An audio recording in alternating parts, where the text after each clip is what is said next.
37 বছরে পদার্পণ, সবুজের শপথ শিলিগুড়ি হিলকার রোড ব্যবসায়ী সমিতির। ব্যবসার পাশাপাশি সমাজের প্রতি দায়বদ্ধতার এক উজ্জ্বল নজির গড়ে তুলেছে শিলিগুড়ি হিলকার রোড ব্যবসায়ী সমিতি। 1990 সাল থেকে শুরু হওয়া তাদের উদ্যোগ আজও অব্যাহত বৃক্ষরোপণ কর্মসূচি। 1990 সাল থেকে তারা ধারাবাহিকভাবে বৃক্ষরোপণ কর্মসূচি চালিয়ে আসছে। এতদিনে 154টি গাছ লাগিয়েছে, যার মধ্যে প্রায় সবই সুস্থ। বর্ষপূর্তির দিনে তারা 36টিরও বেশি নিম গাছের চারা রোপণ করেছে।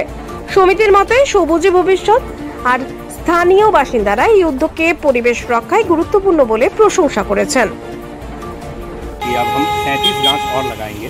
इस साल हम ये लगा रहे हैं और आस्ते आस्ते जैसे जैसे जरूरत पड़ेगी हम हमेशा उपलब्ध हैं इस काम के लिए और हमेशा हम लगाते रहेंगे और इसकी सेवा और रक्षा करते रहेंगे। অনুরোধ হিলকাটোর ব্যবসায়ী সমিতি 1990 সালে যে বৃক্ষরোপণগুলো করেছিল এখনও হিলকাটোরের মধ্যে সেই গাছগুলো জীবিত রয়েছে এবং মানুষের সেবা করে যাচ্ছে।